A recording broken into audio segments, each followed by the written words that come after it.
Hey tankers, it's Party Goodite, and today we're gonna talk about all the settings you should know in World of Tank. Let's get started. So firstly, if you don't know how to get into the setting, then inside the garage, left upper corner, setting, boom, that's the setting. So we will go through all of this category. Here we go. So firstly, the chat. So chat is very important for you to communicate with your friends because you can't actually communicate with your enemy now in World of Tank at the moment. I mean, at the moment, yeah, previously you can, but now you can't. So, just like that. So the important thing is, are you gonna disable your chat with your friends or not? And I would say, just leave it on because it's very important for you to talk to your friends and exchange some information. I would say most of the time it's gonna be useful, but sometimes it's not. And if you really hate it, you can turn that off. Next up is the battle communication. That is the things that when you see the marker, when you see that somebody is going where and what, I would say for me is very good and totally recommend to leave them on. Next up is the random battle setting, and this is a setting where a lot of players that doesn't actually know that it exists. So when you get into the random battle, there is 4 modes you can get into. There is standard, encounter, results, assault, and the grand battle. As you can see, I don't actually meet grand battle because I turned that off. And you can do that as well. So if you don't like the game mode, you can turn that one off. And also, if you don't know about this as well, if you exclude the map, like this one here, if you exclude the map here, this excluded map only works with standard battle. Meaning what? Meaning that if you have encounter and assault game mode on, and the map that you exclude is actually exists in the encounter and assault battle as well, you can still get that map inside your random battle. And that's why a lot of players actually complain that, okay, I already excluded, it doesn't work, because I still get the map. Yes, because they don't read enough, and then they still have the encounter and the assault on, and they still meet them. So make sure, if you want to just exclude that map altogether, turn the encounter, battle, and the results off. And the results off. But if you love that map in the encounter or result, nothing you can really do about that, right? Something like that. So, very important one here. Make sure you check it out. Next up is the vehicle panel. So, it's how you display vehicle inside your garage. Not very important all that much. Okay. Next up is the display customization elements in battle. So this one, also, if you don't like how flashy brand new style looks inside World of Tank, you can just select the his Reticle and you can't see them anymore. I don't know if you can see them in your garage or not, but you're not gonna see them in games. And keep it his Reticle accurate looks, which is pretty cool. Next stuff, not really the super important things, so I will escape that. So, next stuff is the battle interface. There is a lot of important things here. Let's focus out. Firstly, the optics effects in sniper mode. So, if you turn this one on, there is a glare. There's the effects that it's like you are aiming really from the tank's reticle, which is actually kind of annoying in my opinion. So for the competitive aspect, I feel like you should turn that off. Next up is the tactical view and commander camera. This is very important for you to see the environment outside and explore the area. When you just scroll that one up and then see, for me, turn that one on is going to provide a lot of information and I love it. Next up is the horizontal stabilization in sniper mode. Also very important because if you have it on, when you aim inside the sniper mode, and you move your hull at the same time, that reticle will stay. It's not going to move around with your hull. If you turn that off and you move your hull to the left, the reticle will move following your hull as well, which is very awkward, right? So definitely turn that one on. Next up is going to be the automatic hull lock in sniper mode. So if you play turret tank and you have this one on, what happened?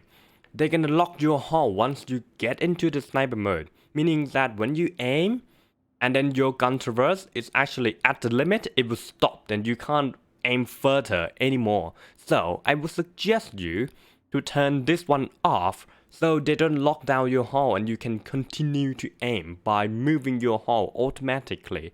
Yes, the reticle will bloom, but you still have the chance to hit the target rather than struggling with the reticle that's stuck in there. So I feel like turning one off is gonna be better. Next up is the servo reticle. This is also very critical for a lot of players. The servo reticle, if you turn that one on, then your reticle that is following your real reticle inside the game will be kind of like estimate the time that the real server is aiming. So it will be the delay, and that delay is kind of annoying in my opinion. It feels like in a lot of situations you want to turn that off to just like depend. Your aiming depends on your mind, not the server. Because if you turn that on, then that delay is kind of annoying. And of course, you can turn that one on and be competitive if you can deal with it. But for me, most of the time, off is better. But keep in mind, I have a lot of problem when I turn my turret 180 and shoot immediately, you will always miss because the real servo reticle is not actually there. So you need to wait for that. Alright. So that is just a situation that I have problem. Apart from that, it's fine. Turn it one off. Next up is the pivot sniper mode zoom level. So this one is every single time you click the ship or you zoom into the sniper mode, what kind of zoom you will get. For me, 4 is the best, but a lot of players actually love it to be the last use. So here, why I choose 4, because if I get 8 or something else, when I have to shoot very close, when they're just right in front of me, it's too close and I can't see anything.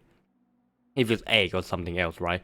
And then when it's so far, and you get just time 2, you can't see anything as well. So for me, 4 is a sweet spot for that. Very close, I still can see. Very far, I can still see as well. So 4 for me is a sweet spot, and I love it. So still depends on your preference.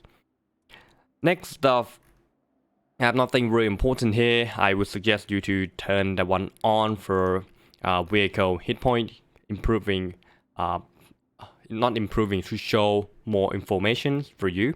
Very good. Okay, minimap. Minimap, I would suggest you to turn all of them on, but I would focus on one crucial one, which is the proximity spotting circle. In World of Tanks, this spotting mechanic is irrelevant to how many camouflage you have, the view range that you have. If you and your enemy is within 50 meters away from each other, you will always spot each other. That's why you always spot the enemy that is in just like between the house when you just sit in and the house is between you or something like that. You always spot each other, something like that, right? So to be able to know that, you should have the proximity circle on, and your minimap you can actually see the white circle around you. That is a 50 meters proximity spot. If any enemy is within there, they spot you and you also spot them all the time. So don't wait for the sixth sense. You know you're gonna spot them and they're gonna spot you as well. Just like that. And yeah, that's all for the general. Let's jump into the graphics. The graphics is regularly down on your specific build, but for me, I'm gonna make the good that setting that you should know is to turn off everything about the sniper mode, because sniper mode, right? You don't want to get interrupt inside there, so turn everything off. The terrain tessellation in sniper mode off, glass in sniper mode off, extra effect in sniper mode off. That is it. So you don't get the blow off the smoke inside the sniper mode. Nothing annoying you when you aim. That is the good way for you to play the game. Sounds, nothing really important. Control, okay, I want to focus on this, fire a salvo. So this is when you play double barrel tank and you want to prepare for the double shot.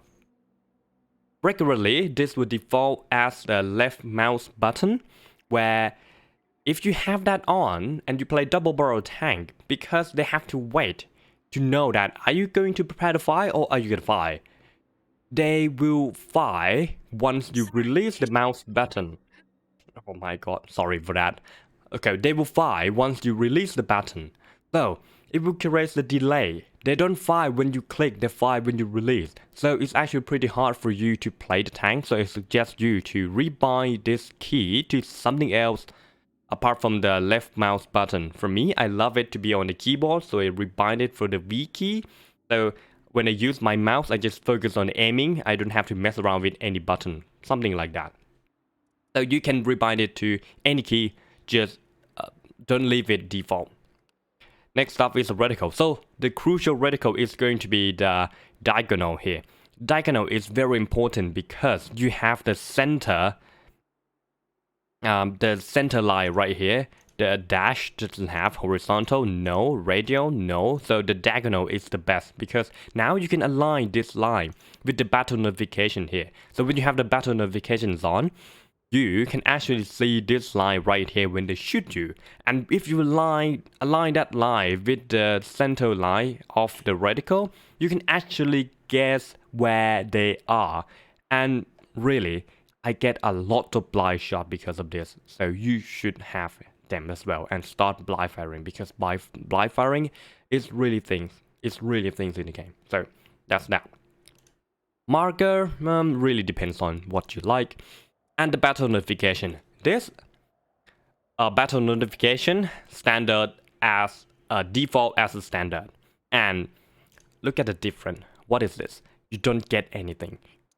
Compare with advanced, then you get everything. Every single information that you need. Turn everything on and you can have a lot more information for you to play the game. Who shoot you? How many damage, and also the blocking and critical damage, very important. And also the battle events, leave all of them on, and the lock is also very important. And okay, I want to just point out here, you can actually, when you play the game, not here, when you play the game, you can point your mouse to the lock, right? Press control, point your mouse to the lock, and then use your middle mouse button here, and you can scroll up and down to see the previous result, the previous lock as well. So that's the thing. Minimap and battle report really depends on your preference. So that is all about the setting in World of Tank. So yeah, did I miss something, or is there something that I don't need to say and everybody knows already? Leave me the comments down below. And as always, thank you so much for watching, and see you again next time. Bye bye.